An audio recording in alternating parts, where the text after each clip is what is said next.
What if the greatest minds trying to save the planet, those with solutions for energy, disease, and pollution, ended up dead, missing, or silenced? It's a chilling thought.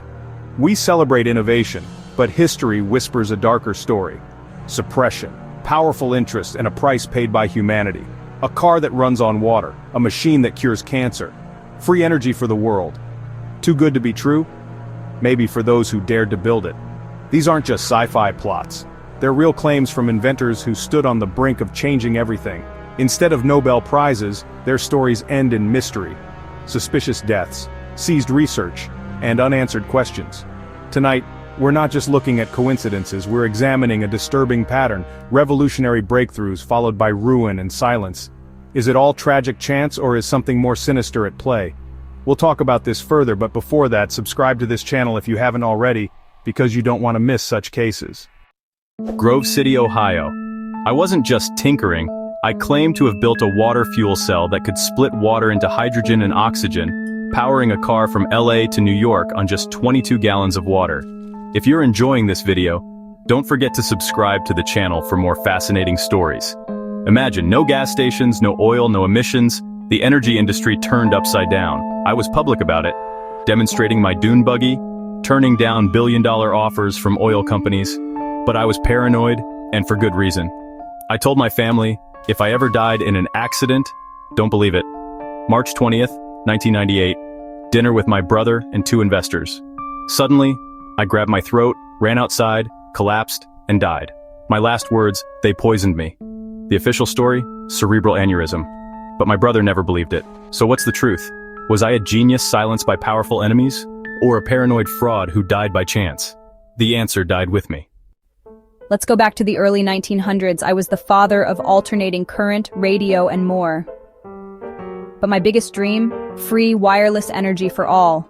Wardenclyffe Tower was meant to transmit electricity through the air, to anyone, anywhere. No wires, no bills. JP Morgan funded me, until he realized you can't put a meter on free power. The money vanished, my dream collapsed, the tower was torn down. I died alone, my research ignored. But after my death, the FBI swooped in, seized my papers, and classified them. Why? Officially to keep death ray designs from enemies. But many believe it was to suppress free energy. What was in those notes? The ramblings of an old man, or the blueprint for a world we were never allowed to have? The government isn't talking. Imagine a world without cancer. In the 1930s, I claimed to have found the cause, a virus, and built a machine to destroy it with radio frequencies. My universal microscope let me see living viruses. My beam ray machine, I claimed, shattered the cancer virus without harming healthy cells. In 1934, a trial, 16 terminal cancer patients. After 90 days, 14 were reportedly cured, the other 2 a month later. A 100% success rate. Instead of fame, I faced ruin. The AMA tried to buy my tech. When I refused, they discredited me. Supporters vanished.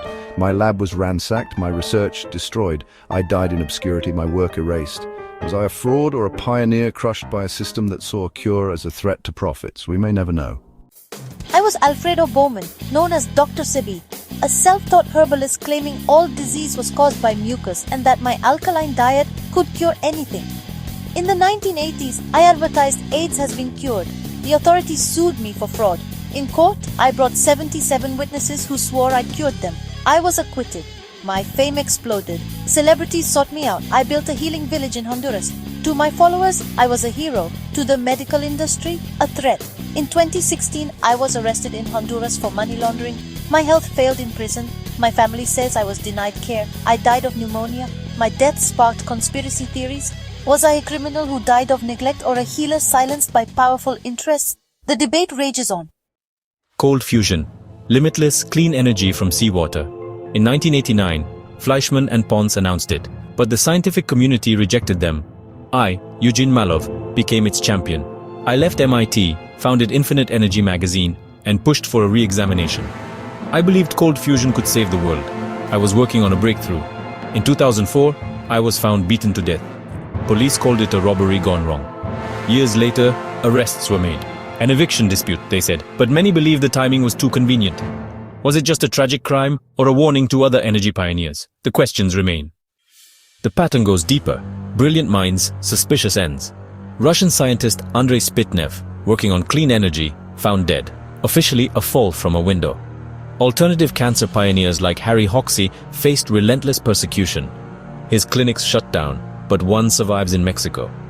John Kanzius invented a promising cancer treatment using radio waves.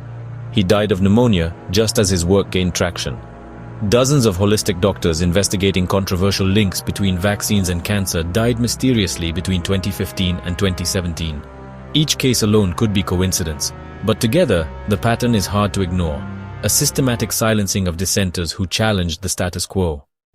After these stories, we have to ask, are these just tragic coincidences, or is there a shadowy conspiracy suppressing world-changing breakthroughs? The skeptics' view, these inventors were frauds, mistaken, or unlucky. The simplest explanation. But is the simplest always right? The other side says powerful interests, big oil, big pharma, governments, protect the status quo at all costs. Free energy would bankrupt fossil fuels. A cancer cure would destroy a multi-billion-dollar industry. In this view, these inventors were threats, eliminated, their research buried, their labs destroyed. Progress is only allowed if it can be controlled and monetized. Maybe the solutions to our biggest problems already exist, locked away, lost, or buried with their creators. We can't give you a definitive answer. We present the evidence and the questions.